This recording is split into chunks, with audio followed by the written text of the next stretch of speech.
Verdict: liar. Boris Johnson found to have deliberately misled the Commons over lockdown parties. Is this the end, Mr. Johnson? Have you run out of road?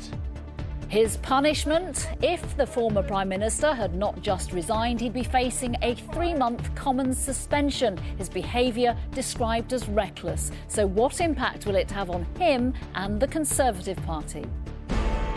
Also this lunchtime, how many really died at sea? Fears now that 100 children were on board a migrant boat that capsized off the Greek coast. Plus, I have never said I would marry him. a star of the screen and the Commons, the death of Oscar-winning actor turned politician Glenda Jackson. A minute's silence, a city centre vigil to remember the 3 people killed in Nottingham's knife attacks. And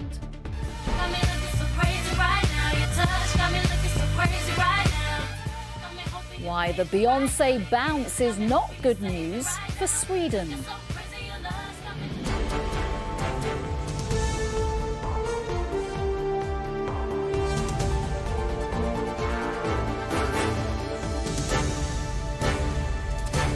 This is the ITV Lunchtime News with Nina Hossain.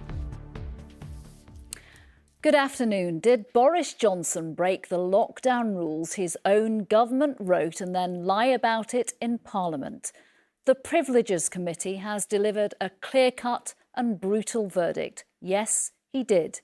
It said he was reckless, that he deliberately misled MPs and the committee itself repeatedly.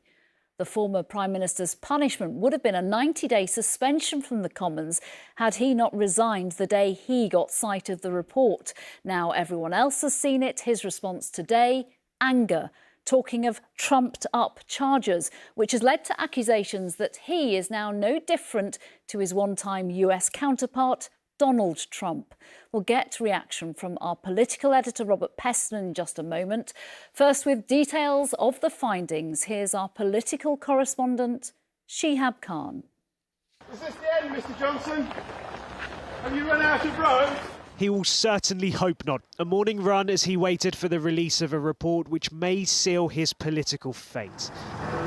As the clock struck 9 a.m, the findings of an investigation into whether Boris Johnson lied to Parliament by a committee of MPs was published, and it was devastating. Mr. Johnson was found to have knowingly misled MPs over Partygate, and the punishment is the recommendation of a 90-day suspension, something he escapes because he preemptively resigned after getting advance sight of the findings.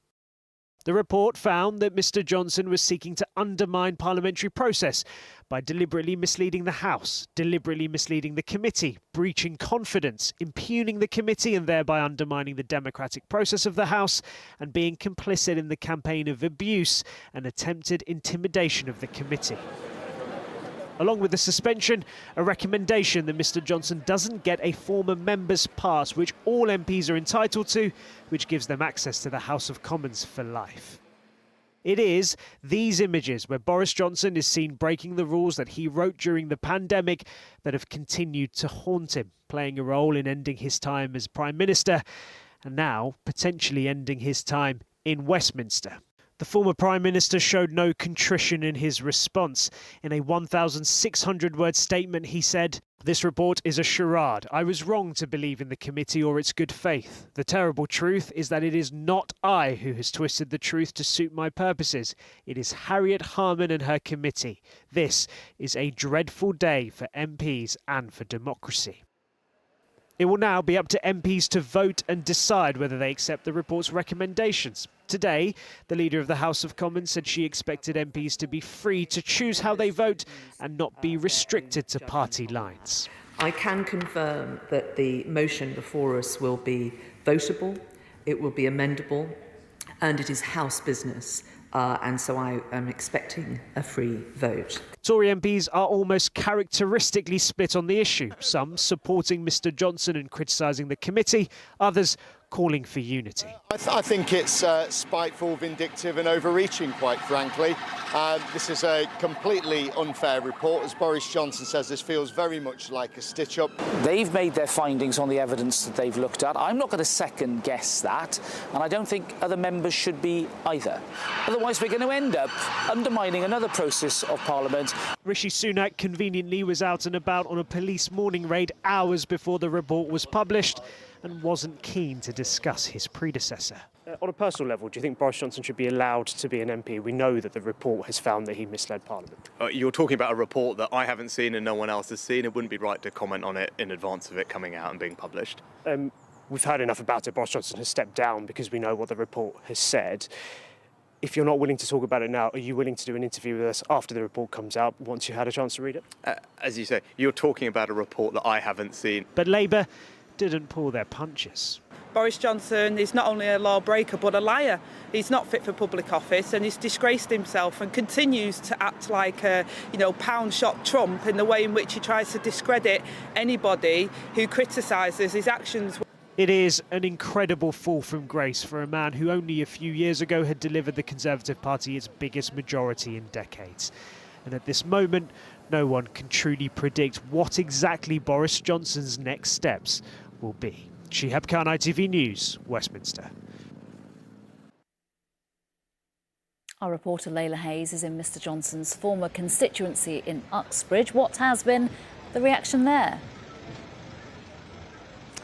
Well, Boris Johnson has his critics, but he also has his fans, and that is exactly what we've been finding here on the streets of Uxbridge. Of course, last week he dramatically resigned, claiming he was forced out due to the Partygate report. So we've been asking people here what they think of him now that it's finally been published. He's being treated really harshly, and there's not many people who are whiter than white over COVID. And we know there's a lot of people who lost things, and people, and it's so sad. What's his mother? But why are they all just picking on him? They found an excuse, they found a crack and exploiting it. I feel sorry for him. I met him a long time ago in City Hall.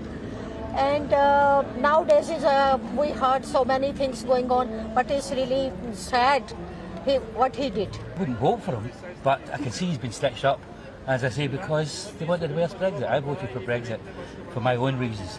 Not a great guy. Glad he's been, resigned, that's it. Yeah, not a great guy. Glad he's resigned. Some opinions there of the people who vote in Boris Johnson's former constituency in Uxbridge. Our political editor, Robert Peston, is here now. Look, we've had the committee's verdict this morning. What is yours?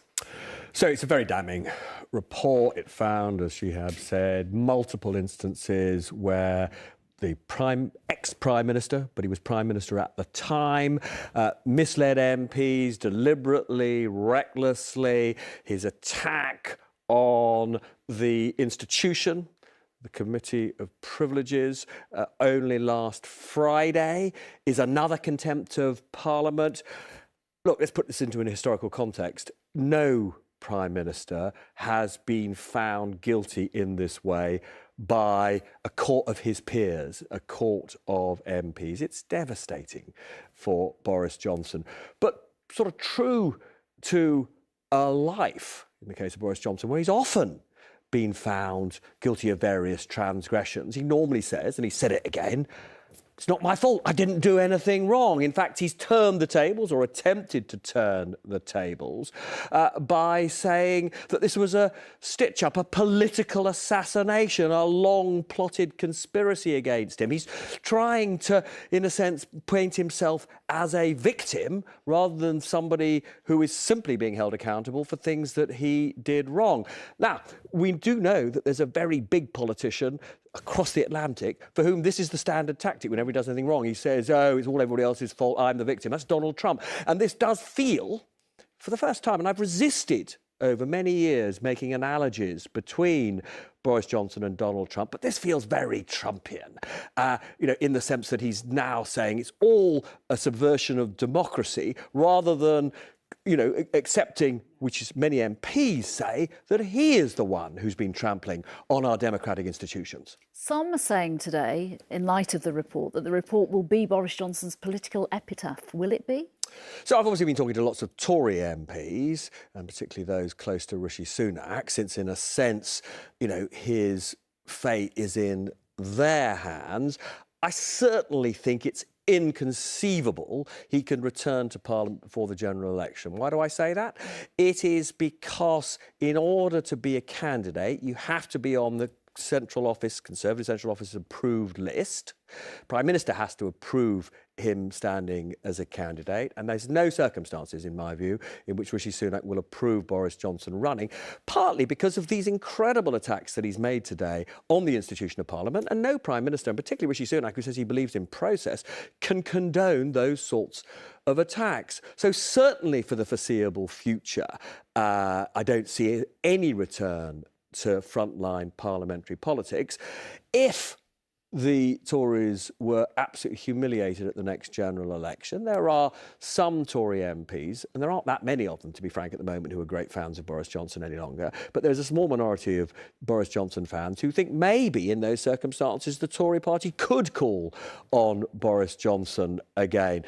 But right now, I would say, in terms of his political future, not necessarily his future giving speeches, not his future writing books, but in terms of his political future, I have to say Boris Johnson's future looks pretty bleak. And briefly, what happens next in terms of Parliament and this report? So there'll be a vote on Monday to approve this report. There'll be a handful of Tory MPs who stand up in Parliament and agree with Boris Johnson that it's all a stitch-up, but the vast majority of Tory MPs will either vote with the committee or somehow conveniently be absent from Parliament. So the whole House of Commons will endorse this damning verdict against Boris Johnson. Robert, thank you very much. And you can follow all the developments on this story on our website at itv.com/news and ITVX. Just scroll down to the news section. To the latest now on the migrant boat capsizing off the coast of Greece and a potential huge loss of life. Greek authorities have now confirmed 78 people have died in the accident. It is also believed 100 children may have been on board, with images showing that people could have been travelling in the hold. Some have been rescued, but there are estimates that there were more than 700 people on the fishing boat. Our correspondent Romilly Weeks is in Kalamata, where those who were rescued were taken. Romilly, we may never know how many lives were lost at sea. No, that's right, Nina. I've spoken to a rescuer this morning who's been searching all night for survivors, and he says there's not a trace of anybody in the area where the boat went down. So no one has been rescued since the initial effort in the early hours of yesterday morning. And yet survivors say that there were between 600 and 750 people on board. There will have been no official roll call on that boat, of course, just as there were no life jackets, but as you can see from the pictures, the boat was dangerously overcrowded. They also say that there were women and children below deck in the hold, and yet it's only men who've been rescued so far. There has been criticism that Greece's hardline policy against migrant boats has contributed by forcing smugglers to take a longer, more dangerous route in deeper waters to Italy, and I put that to Greece's former Prime Minister, Alexis Tsipras. And are you concerned that the hardening of policies towards migrants contributed to this tragedy? As I said before, I think that it is necessary to change rapidly the European strategy for migration. I think that this has to be priority if we want to keep our human identity. Yeah. Only 78 people have been pulled from these waters behind me so far, and there is vanishing hope that there will be more. Desperate relatives have been ringing hospitals here hoping for news, but there will be little comfort for most of them. Romilly Weeks, thank you. The Oscar-winning actor Glenda Jackson has died. Her agent confirmed the star died peacefully at her home in London this morning after a brief illness. On stage and on screen, she had an incredible career, also winning Emmys and a Tony. But she quit acting to pursue another of her passion, politics, serving as a Labour MP for more than 2 decades. John Ray looks back on one formidable woman with 2 remarkable careers. She was one of the giants of stage and screen. I have never said I would marry him. Acting royalty whose portrayal of a queen reflected her own personal grit. Your Majesty! Enough! In a career laden with awards, Glenda Jackson was the winner of 2 Oscars. The first as one of the 2 women in love in a suitably early 70s adaptation of the D.H. Lawrence novel. Like it? It's remarkable. Oh, God! Acting, she said, was a serious job for seriously minded people. But that didn't stop her making fun of the profession or of herself as the star of a Morecambe and Wise Christmas special. But in the early 1990s, Jackson quit acting to take to the political stage. As a Labour MP, she could command the Commons and retained her way with a sharp line. This was her verdict on Margaret Thatcher. Greed, selfishness, no care for the weaker, sharp elbows, sharp knees. They were the way forward, but a woman not on my turn. But she never fitted comfortably into the role of career politician. And when she retired from Westminster, she went back to what she did brilliantly. I told you yesterday. Was I here yesterday? There was yet another award for this TV film about a woman suffering from dementia. People weren't just regarding it as entertainment. They had experienced what we were showing, and that was very, very moving. It still is. Glenda Jackson had just finished filming a new project with Sir Michael Caine. She was working until the end. In the last half an hour, police in Nottingham have announced they've been given more time to question the man suspected of murdering 3 people in the city. The force has also revealed it's referring itself to the police watchdog. At 6 o'clock tonight, Nottingham city centre will fall silent to remember the 3 victims killed at random in the early hours of Tuesday morning. Our Midlands correspondent Ben Chapman is at Old Market Square where that vigil will be held. Ben, lots of details happening in the last half an hour or so. What can you tell us? That's right, and they come as people come here in increasing numbers to leave flowers, and as this square is readied for that vigil later, thousands of people expected here at 5 o'clock or 5:30 to remember the 3 victims of the attacks on Tuesday, the 2 students, Barnaby Webber and Grace O'Malley Kumar, and the school caretaker, Ian Coates, whose van was stolen after he was killed and later driven at pedestrians not far from here in the city centre. And in an update this lunchtime, Nottinghamshire Police have told us that they have referred themselves to the police watchdog, the IOPC, because they say a marked police car was following the suspect's van for what they say was a short distance before it collided with 2 of those pedestrians. Now, they've also told us they've been granted more time to question their 31-year-old suspect who was arrested on Tuesday morning, an extra 36 hours to question him. And in perhaps an upsetting development for many, they have also revealed that that suspect is himself a former student at the University of Nottingham. Now, the police say it's not believed that that is connected to the attacks, but it will be very upsetting for those students who have been so affected by what's happened in the last couple of days, who came together so movingly last night, as people prepare to come together again here this evening. Ben Chapman, thank you very much. Thank you. A mother and her partner have been sentenced to jail for the murder of 9-year-old Alfie Steele. Carla Scott was jailed for 27 years at Coventry Crown Court for child cruelty and manslaughter. Dirk Howell was sentenced to 32 years for the boy's murder. Alfie died after being repeatedly beaten and held in a cold bath as part of punishment inflicted on him. British Sign Language is one step closer to being taught in GCSE classrooms. The government has announced a 12-week consultation on the plan. The new qualification could be taught in schools from September 2025 to both hearing and deaf children. And Jude Bellingham has been presented to fans at his new club Real Madrid this morning. The England midfielder, who signed for more than £88 million from Borussia Dortmund, said it's the proudest moment of his life. Finally, the unexpected economic cost of Beyoncé's big gigs to people in Sweden. Inflation has risen and it's being blamed on the big star because the demand for hotels and restaurants for her gigs has led to prices rising across the country. Faye Barker has the details. A Beyoncé boom as the superstar kicked off her first world tour in 7 years. And her power to pull in the audiences may even be impacting whole countries' financial figures.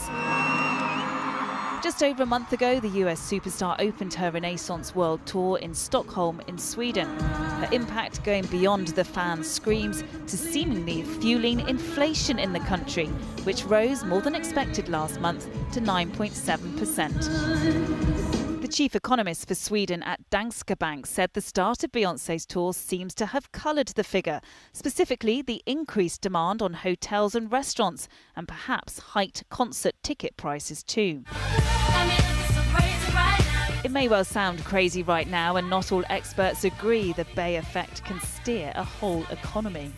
It's hard to see how that would affect inflation, but it could possibly. I don't want to be entirely sort of negative about it. It should be corrected for in the inflation the same way that, airfares are more expensive during holiday season, and we don't say that there's inflation in the holiday season. When Beyoncé landed in Cardiff at the start of the UK leg of the tour, 60,000 fans descended on the city. There's been no indication that the 5 shows across the UK have impacted overall inflation here. And back in Sweden, economists expect the inflation jump to be reversed this month. But we'll have to wait for the numbers to know for sure who really is running the world. Faye Barker, ITV News. Mary's here at 6:30 with the very latest on the Boris Johnson report and more from me and everyone on today's Lunchtime team. Bye-bye.